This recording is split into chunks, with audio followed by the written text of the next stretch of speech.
I took him golf recently. I thought, I'd never play this game. Old man's game, never do it, but my kids play, so I want to play with them. So I go out, and I do really well. I go out on this one day, and I out-power by my instructor. I'm feeling really proud. The next day, I'm not feeling so proud. I keep putting the ball in the water again. I'm so frustrated. Put down another one, put down another one. I don't care. I don't care what my score is. Let's do it.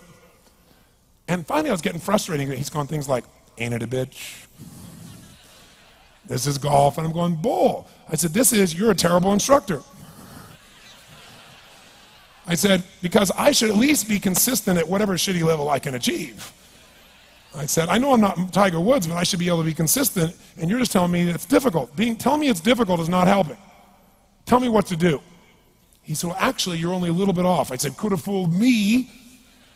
He said, no, you're about a millimeter or two off. I said, you're joking. He said, no, watch this. He said, I didn't teach you this yet. He said, when you approach the ball like this, he said, if you change the angle that you're attacking this just 1 or 2 millimeters, in the very beginning, do you see how that changes the arc? This one, instead of being on the green, by 1 millimeter, now you're in the water. 1 millimeter over here, you're in the sand. He said, and also you're hitting the ground by 1 millimeter sometimes. You're not stroking it, just 1 millimeter. I thought, what a great belief system that when all hell's breaking loose and nothing's working, that you're only 1 millimeter off. Because most people think it's impossible, so they give up. Isn't that true? And in real life, it's true. So 2 days later, I'm going to see one of my clients. I do a lot of coaching, and I have a man who's the top plastic surgeon in the world. He's going through some tough times in aspects of his life. But this is a guy that gets paid by Sultan of Brunei $1 million to fly over and do 3 people's faces.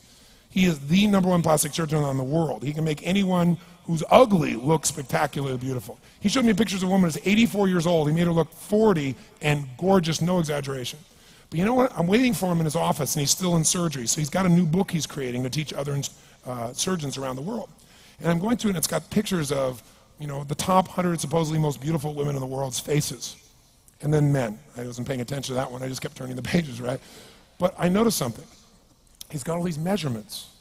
And he has mathematically calculated what it takes to make someone look gorgeous, man or woman. And it's a few millimeters. Interesting.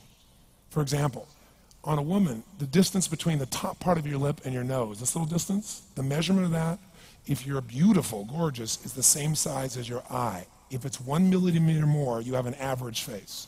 If it's 2 millimeters more, you are butt ugly. Okay. The difference between butt ugly and gorgeous is 2 millimeters. He's got about a dozen of these little 1 or 2 millimeter changes he makes, and it's a different person. It is unbelievable. So a very powerful belief to leave today with would be, nothing's working, I'm 1 millimeter away. What little thing do I change? And when I do, it changes everything. Because I'm heading this direction, I make this little shift. You take that out an hour from now, a day from now, a week from now, a month from now, you have a totally different destination from that direction. But the 1 millimeter change, I'll show you one of them right now. Check this out. Stay in the state of certainty. Some of you lost it. Intensify it, whatever it takes. Make your move. Come on. Make your move. Say yes. Say yes. Say yes. Say yes. Now feel that in your body. Don't let go of it. Now watch. Here's the difference between being certain and being uncertain. Did you see that? Certain, uncertain. See if you can find that little spot between the two, where you drop just a little bit of your chest, and you feel it drop, and come back up, and drop it. How many can feel that difference between where you really feel it, now intensify it, and where you dropped it? Is it a tiny difference, yes or no? Yes or no?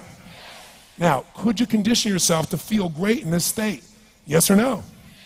So what I want you to do is give yourself that opportunity. So the way we're going to do is very simple. We're going to go in a peak state. And then we're going to train ourselves. Because guess what? If you're in this state of certainty, and all hell's breaking loose in your life, people can't figure out, you go, move, I'll handle it. People go, he's so lucky, he's so confident. No. Here's what I've created for my life, and anyone I know has succeeded. I'm a 17-year-old kid from Azusa, California, with no real education other than self-education, with no background, with parents that did their best, all of them, with no money, but I did one thing. I love people, and I had an enormous demand I made upon myself, and I sculpted my mind and my emotions to get me to do whatever it would take to achieve and to contribute. But to do that, I did it by using my body and changing my focus. I did it by putting myself in a peak physiology and using what I call incantations. Can you train yourself to believe something, yes or no? Absolutely. How many of you ever made the fatal mistake of going to Disneyland or Disney World, and while you're there made the fatal mistake of going to a ride called It's a Small World After All? What happens for about a week after you're out of that damn place? You're still singing this thing in your head in 24 languages, right? Well, let me tell you something. How many of you have things when you want to go achieve them and this part of your voice goes, oh, it's not going to happen, or forget it? How many got a voice that sometimes interrupts that good pattern? Say I. And what you want to do is train a new one. So starting when I was 17, I started doing incantations, not affirmations. Affirmation, you go, I'm happy, I'm happy, I'm happy, I'm happy, I'm happy. What's the problem? You haven't changed your what? Your what? Physiology. If you don't change your physiology, you won't get anything. So an incantation is not only you speak it, but you embody what you're saying with all the intensity you can. And you do it with enough repetitions that it sticks in your head. Like It's a Small World, now the conversation in your head is always the same and it gives you what you want. So you use your body and your voice. So 17 years ago, I started doing things. I was working for Jim Rohn, this speaker, and I was 17 years old. I had long hair, minestrone soup, acne on my face. And I was trying to call on Bear Stearns type of people and convince them why they should go to this man's seminar and be more successful. I was driving a 1968 Volkswagen that I had earned at $40 a week as a janitor.